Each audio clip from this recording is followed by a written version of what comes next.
Hello everyone, my name is Ahmad Judi Filanda.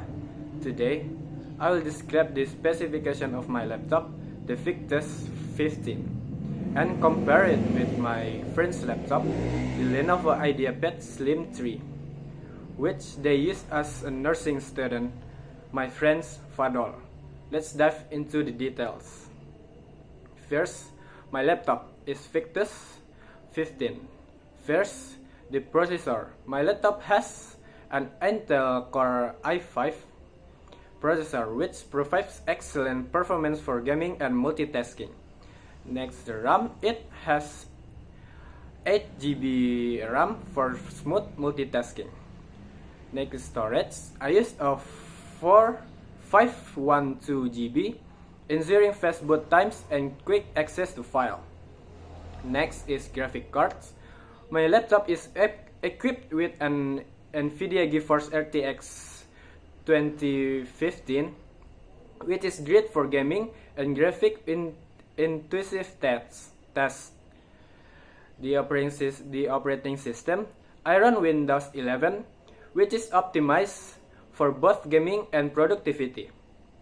Other features, my laptop has an 50.6-inch Full HD display with a 144 Hz refresh rate, making it ideal for smooth visuals. The next is my friend's laptop with Lenovo IdeaPad Slim 3. The processor. First, the processor. This laptop has an Intel Core i5 or AMD Ryzen 5 processor, which is perfect for daily tasks and studying. Next is the RAM. It has 8 GB DDR4 RAM, which is enough for browsing, document editing, and video calls. It comes with a 512 GB SSD, offering fast performance and sufficient storage for study materials.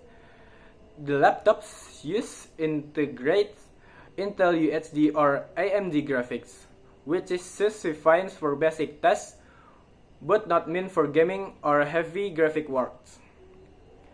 The operating system, it also runs Windows 11, providing a familiar interface for students. The other features, this laptop is lightweight and portable, making it easy to carry around campus.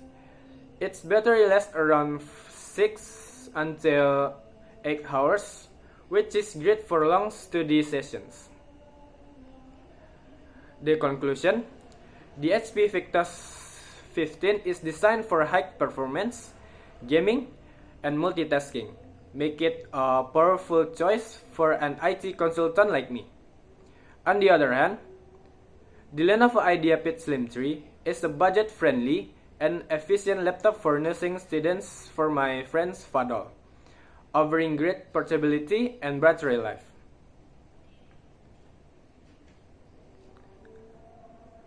The next, I will discuss the software used by IT professionals like me and non-IT professionals like my friend's Fadol. Who is a nursing student? Let's explore the distance and answer the important questions. First, software used by IT professionals. As an IT consultant, I use various software to develop, manage, and troubleshoot IT systems. Here are some key examples like Visual Studio Code, VirtualBox, Wireshark, and SQL Server Management Studio. Next, software used by non-IT professionals like my friend's Fadol as a nursing student. My friends use software that supports studying, research, and patient care. Here are some examples like Microsoft Word and PowerPoint, Mendeley, Zoom and Google Meet, SPSS, Medscape. Yeah, that's all. Next, what are the differences between IT and non-IT software?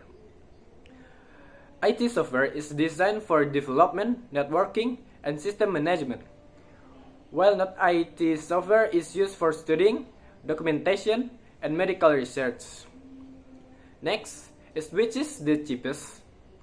Many IT looks like Visual Studio Code and Linux are free, whereas some medical software like Medscape also has a free version, which is the most expensive.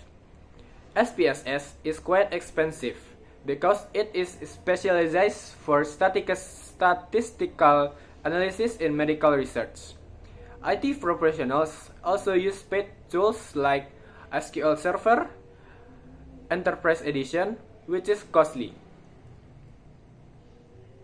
Next, which is the most or least reliable?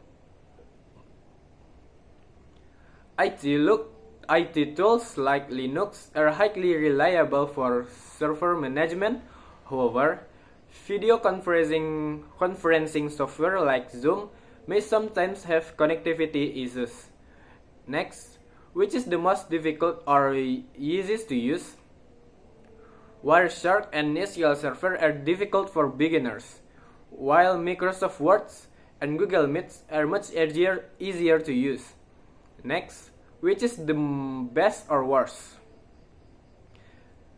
The best software depends on the user's need. For IT, Visual Studio Code is highly recommended. For using student, Mendeley is very useful. The worst software could be anything that frequently crashes or lacks important features. Next is which is the most or least user-friendly? Microsoft Word and Google Meet are very user-friendly. Meanwhile, Wireshark and VirtualBox can complicate it for non-IT users. Next is the conclusion. Both IT and non-IT professionals use different types of software based on their needs. IT software focus on coding, networking, and system management, while non-IT software supports research, communication, and education. Alright, that's all for today's vlog. Don't forget to like, comment, and subscribe for more interesting discussions. Thanks for watching, and see you in the next video. Assalamualaikum warahmatullahi wabarakatuh.